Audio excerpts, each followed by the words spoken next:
experience.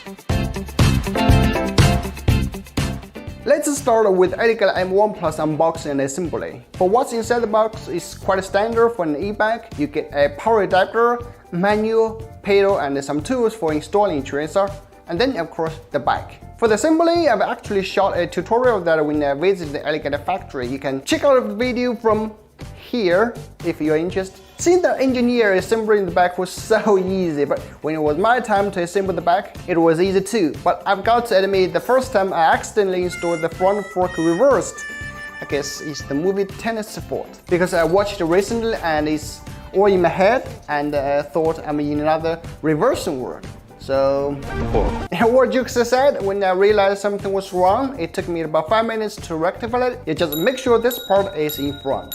Otherwise, it would be difficult to install the light and the front fender. Anyway, if I hadn't made that mistake, then it would only have taken me about 20 minutes from unboxing to get it ready. I would say crazy and fast.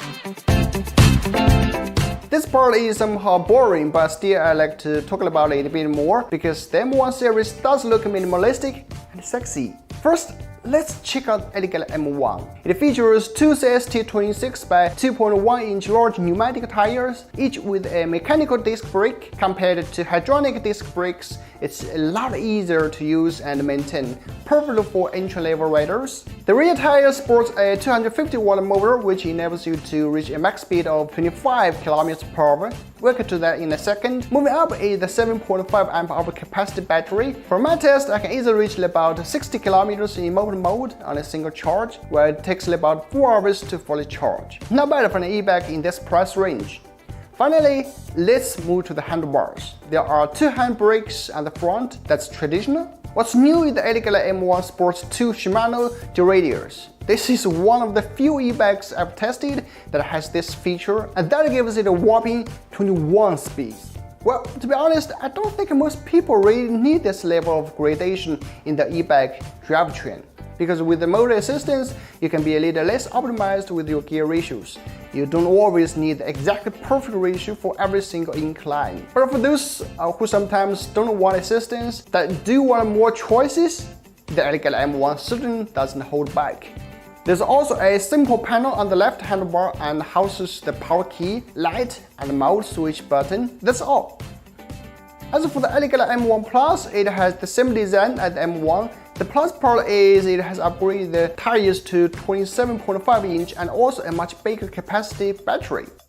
The one on the Plus is 12.5 amp-hour compared to 7.5 amp-hour on the M1. That gives around 35 km more range in mobile mode. For others, they stay almost the same. Oh, the color is different too. If you have to ask more of the differences, which color do you like most? Let me know in the comments section. In terms of the ride, I didn't go in expecting much, but I was pleasantly surprised.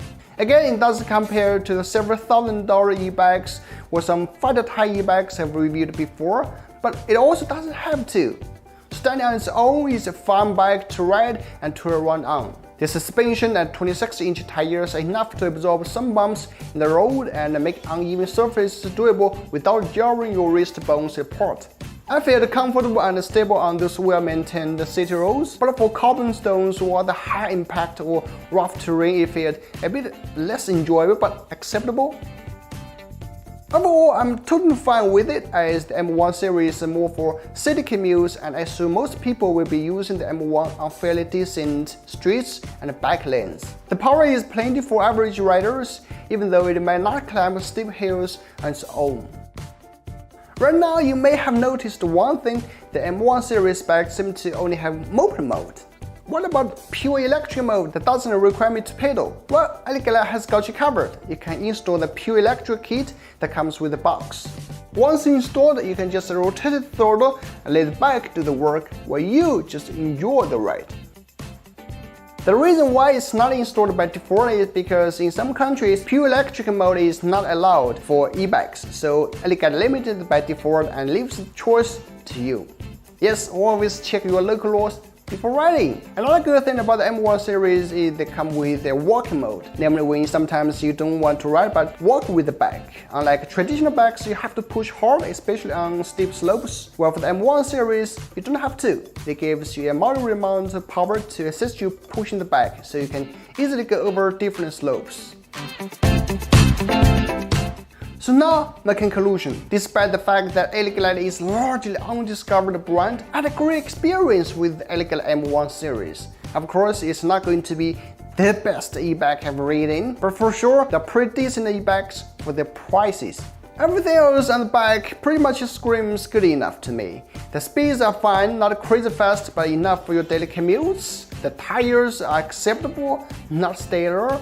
The frame is fine, not overbuilt, but fine. The shifters are fine for this level e-bike. It's all acceptable for a leisurely, fun e-bike designed to get someone out of the house and onto the road or trail. And to me, this is a low-cost way to get into off-road electric bike riding as well. Not serious downhill riding or hitting any sweet jumps, but rather some good old-fashioned trail riding on an e-bike that will give you a nice boost to help you go faster and farther than you are used to. All in all, I would highly recommend the M1 series for those who just want a decent and sexy bike for daily commutes and occasionally fun off-road riding.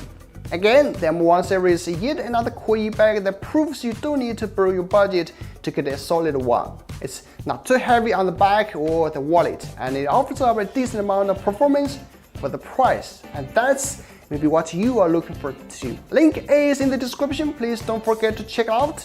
I'm Sammy, and we'll see you in the next one. Peace!